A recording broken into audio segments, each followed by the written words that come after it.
여러분, 대우조선 하청지회가 도크에서 지금 49일째 파업을 하고 있잖아요. 그러면서 말입니다. 원청에서 난리가 났어요. 왜냐하면 원청은 지금 일할 수가 없으니까. 일할 수가 없으니까. 아니, 도크라는 게 배를 제조하는 현장입니다. 그 현장을 볼모로 그것도 철제 닭장 같은 데 들어가서 말입니다.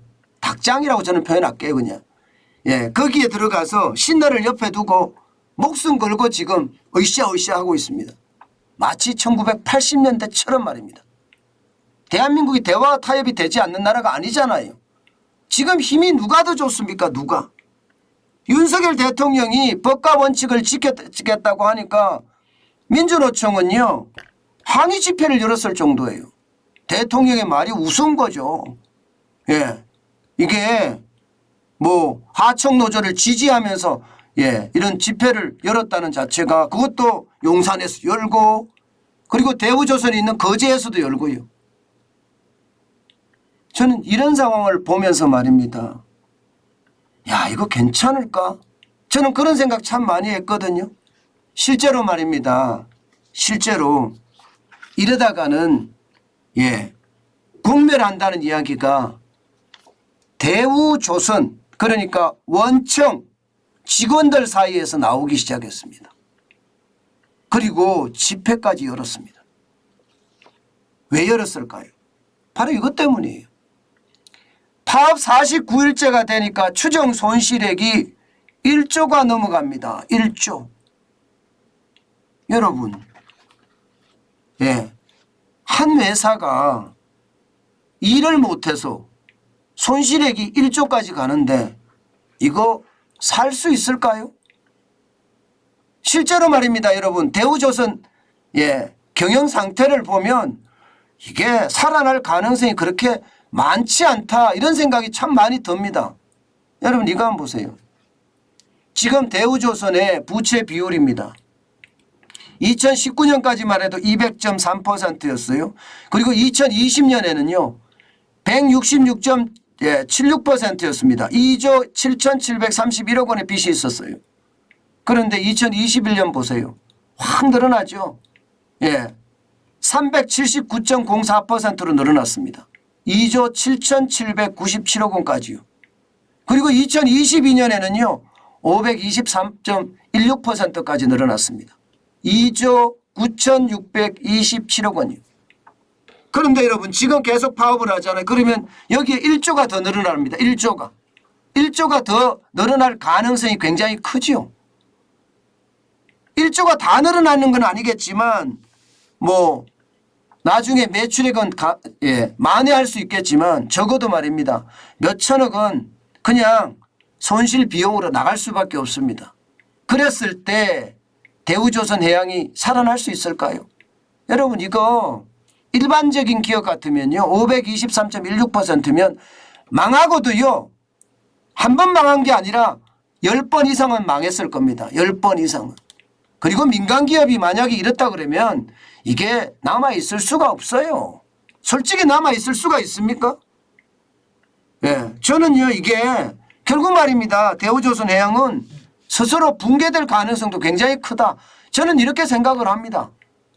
직원들이 맞불 집회를 놓는 이유가 뭐겠습니까? 이러다가 공멸한다는 생각을 하게 되는 거잖아요. 오죽했으면 대우조선 해양에 노동조합 있잖아요. 그 노동조합도 금속노조 산하거든요. 민주노총 산하입니다. 그런데 그 민주노총 산하가 나는 민주노총에서 탈퇴하겠어 하면서 오늘 내일 선거를 한다는 거 아니에요. 오죽했으면 말입니다. 대우조선해양이 민주노총 금속노조에서 굉장히 중요한 자리를 차지하고 있어요. 그런데 이 중요한 자리에 있는 예, 대우조선해양의 노조까지도 예, 민주노총을 탈퇴하겠다 하면서 하고 있을 정도면 지금 얼마나 심각해져 있는지 그 상황이 여러분 보이시죠? 게다가 말입니다. 대우조선해양을 둘러싸고 말입니다. 민변이라 시민사회단체도 14개인가요? 그런 시민사회단체가 모여서 말입니다. 희망버스를 보냈대요. 파업 지원하는 거죠. 그게 희망버스예요? 절망버스지? 그러면서 이게 싸움을 붙이는 겁니다. 쉽게 말하면 싸워라 싸워라. 그리고 대우조선 하청노조 지회도 계속 버텨라. 너네 버티면 여기는 노조 세상이 된다. 뭐 그렇게 이야기하는 것 아니겠어요? 제가 노조 세상이라고 해서 이게 굉장히 뭐 잘못된 이야기 거짓말일까요? 아닙니다. 실제 말입니다. 민주노총 어제 집회하면서요. 중심이 뭐였나 면 노동중심 산업전환을 해라. 대우조선 하청 투쟁 승리. 이 손팻말을 들고 있었어요.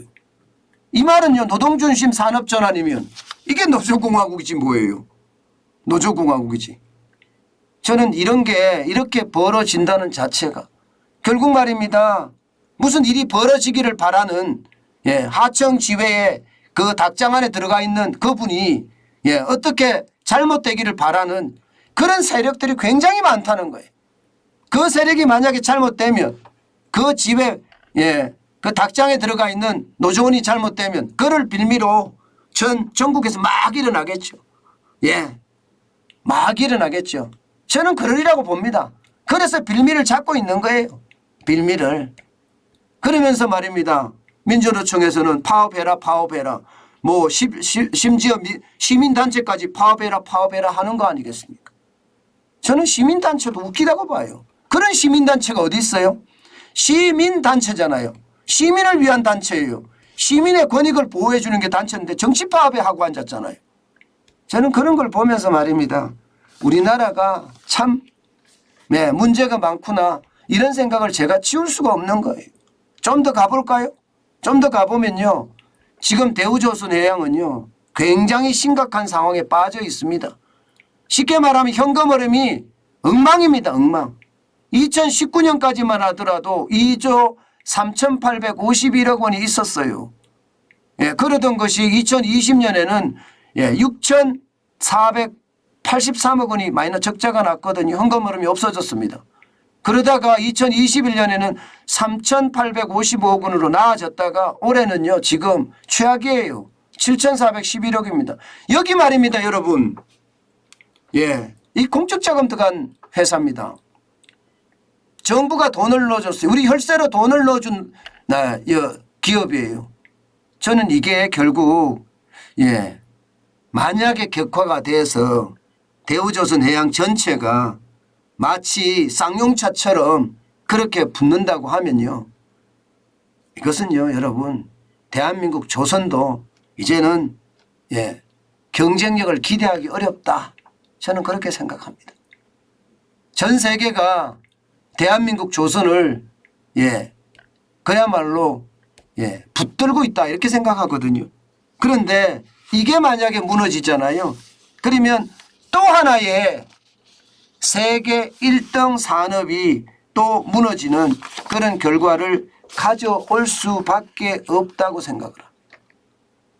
여러분 이걸 한번 보세요. 한쪽에서는 파업하지 마라. 우리 먹고 살아야 된다. 한쪽에서는 파업을 부추기고 마치 전쟁터 같잖아요. 전쟁터요. 이거 전쟁터 같습니다. 보세요. 대결하는 구도가 정문을 두고 대결하는 구조. 사측하고 민노총하고 이게 지금 대한민국의 현실입니다. 제발 민주주의의 기본 원칙을 지켜가면서 말입니다. 대화와 타협이라는 아주 좋은 제도가 있잖아요.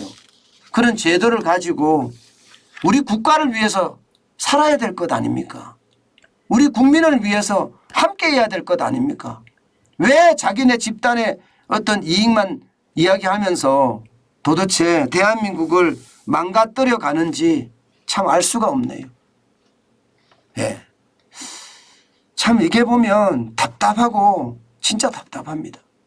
제발 이제 멈추어 줘야 되는 것 아닌가요?